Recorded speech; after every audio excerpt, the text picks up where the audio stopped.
കാസർഗോഡ് ആലമ്പാട് സ്വദേശിനി ജസീലയുടെ മരണം കേരള മനസാക്ഷിയെ ഉലയ്ക്കുന്ന ഒന്നാണ്. വെറും 24 വയസ്സുള്ള ഒരു യുവതി, 2 പിഞ്ചു കുട്ടികളുടെ അമ്മ. മോഷണക്കുറ്റം ആരോപിച്ചതിനെ തുടർന്ന് നേരിടേണ്ടി വന്ന മാനസിക പീഡനങ്ങളാണ് അവളെ ആത്മഹത്യയിലേക്ക് നയിച്ചത്.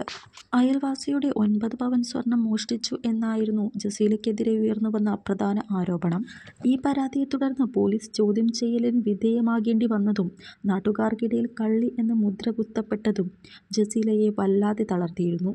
എന്നാൽ മരണത്തിന് തൊട്ടുമുമ്പ് ജസീല പുറത്തുവിട്ട വീഡിയോ സന്ദേശങ്ങൾ ഈ സംഭവത്തിന്റെ മറ്റൊരു വശം വെളിപ്പെടുത്തുന്നു.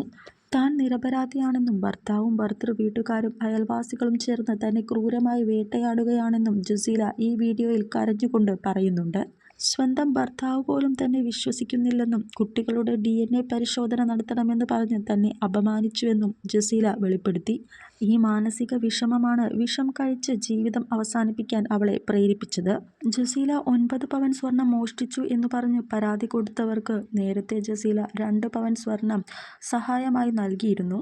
നിലവിൽ പുറത്തുവരുന്ന വാർത്തകൾ പ്രകാരം 2 പവൻ സ്വർണം തിരികെ ചോദിക്കുമെന്ന് ഭയന്ന് മോഷണക്കഥ മെനഞ്ഞതാണോ എന്ന കാര്യത്തിൽ പോലീസ് അന്വേഷണം ഊർജിതമാക്കിയിട്ടുണ്ട്. ജസീലയുടെ മരണത്തിന് ഉത്തരവാദികളായ ഭർത്താവിനെയും അയൽവാസിയെയും ചോദ്യം ചെയ്യാനാണ് പോലീസിന്റെ തീരുമാനം.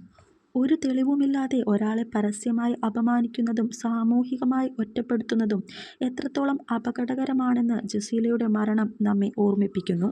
താൻ നിരപരാധിയാണെന്ന് ലോകത്തോട് വിളിച്ചു പറഞ്ഞു മടങ്ങിയ ആ യുവതിക്ക് നീതി ലഭിക്കേണ്ടതുണ്ട്. കേവലം ഒരു മോഷണ ആരോപണമല്ല, മറിച്ച് ഒരു വ്യക്തിയുടെ അന്തസ്സിനെ ചോദ്യം ചെയ്തതാണ് ഈ ദാരുണമായ അന്ത്യത്തിന് വഴിവെച്ചത്. ജസീലയെ കുറ്റക്കാരിയാക്കാൻ ഭർത്താവും അയൽവാസിയും ചേർന്ന് ബോധപൂർവം നീക്കങ്ങൾ നടത്തിയോ എന്ന കാര്യത്തിൽ പോലീസ് കൃത്യമായ അന്വേഷണം നടത്തിവരികയാണ്. ജസീലയുടെ വീഡിയോ സന്ദേശത്തിൽ പറയുന്നത് പ്രകാരം മോഷണാരോപണം ഉയർന്നപ്പോൾ സ്വന്തം ഭർത്താവ് പോലും അവളെ വിശ്വസിക്കാൻ തയ്യാറായില്ല. പകരം അയൽവാസിയുടെ ആരോപണങ്ങളെ പിന്തുണയ്ക്കുന്ന രീതിയിലുള്ള പെരുമാറ്റങ്ങളാണ് അദ്ദേഹത്തിന്റെ ഭാഗത്തു നിന്നും ഉണ്ടായതെന്ന് ജസീല ആരോപിക്കുന്നു.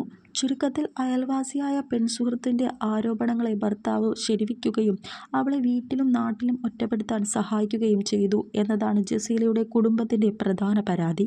ഈ കൂട്ടായ നീക്കമാണ് അവളെ ഇത്തരമൊരു കടുംകൈ ചെയ്യാൻ പ്രേരിപ്പിച്ചത് എന്നാണ് പ്രാഥമിക നിഗമനം. കൂടുതൽ വിവരങ്ങൾ പോലീസ് അന്വേഷണത്തിന് ശേഷം മാത്രമേ ഔദ്യോഗികമായി സ്ഥിരീകരിക്കാൻ കഴിയുകയുള്ളൂ.